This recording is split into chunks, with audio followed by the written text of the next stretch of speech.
Hey everyone, hope you're having a nice and super fantastic day. So, today I wanted to talk to you about, you know, the future of Dragon Ball Fighter Z, what I like and what I don't like about it, and where I hope that the hopefully series goes. So first of all, let's start off with the pros. The game feels great. Like even when this game irritates me to my core, which it does like for a lot of people, there's just something about it that like makes you want to keep on just like going back to it and like labbing sparking combos and like different ways you can include your assistant combos. So the game feels great. It looks even better than the show probably ever will, which was a huge like drawing point just for me. It sounds just like the show. The combos feel good. And what I like about it is that, like, yeah, they've made changes, but they've also buffed a lot of characters in it. Now, as for the cons go, the roster is, why are there like 7 different Gokus? From day one, or like pre day one, I wanted DABURA. I have not seen one scan or like any hit. Like, he would be the only person with Trunks using the sword, and like Deborah's freaking savage. So that was a huge missed opportunity. And like of all the GT characters, of all of them, you could have had Omega Shenron with like, if you use a bar, then you get a like different like Shadow Dragon move. Like there's so much potential with the GT cast there. There's Oob, Maju, Baby, Super 17. But no, let's put in base GT Goku. Of all characters, base GT Goku. And you can't even play as Super Saiyan 4. And then like Blue Goku and Blue Vegeta, that could have easily been an install, kind of like Soul's Dragon install. So that's 3 character spots, and it's like base Goku and like base Vegeta. They're also kind of wasted characters because you could have just put their move sets with the regular versions of like Goku and Vegeta. Like you could have given Goku like Super Spirit Bomb because he's a Super Saiyan during that. Like you could have easily just given Vegeta a Gallic guy. That's like 6 character slots that could have been, Master Roshi, Hercule, Deborah, maybe Babidi, Spopovich, maybe King Vegeta. So, that's one negative point. So now I want to talk about the Dragon Ball Fighters meta. So pretty much, if you're not in the corner, rushing them down with instant overhead mix-ups, mixing them up with the assists, pressuring, then you're not playing the game right. There's only one correct way to play it, and that's, you do a corner or you do a combo.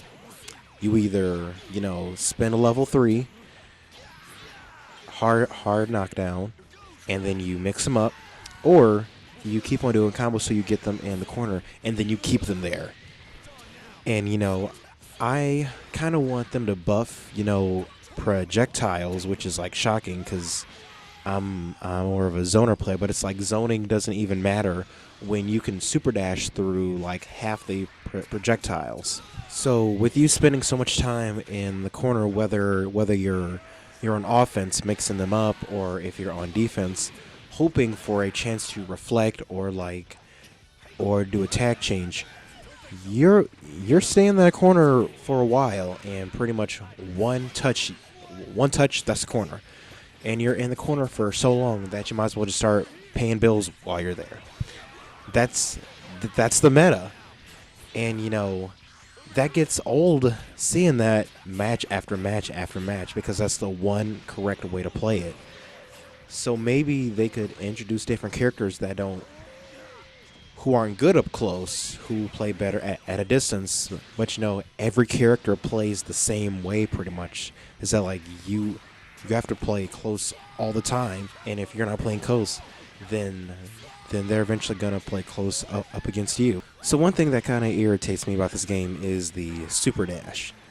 Now, I do give them credit. It's a super innovative way, to get to one screen from one part of the screen to the other, and it's very Dragon Ball Z-esque.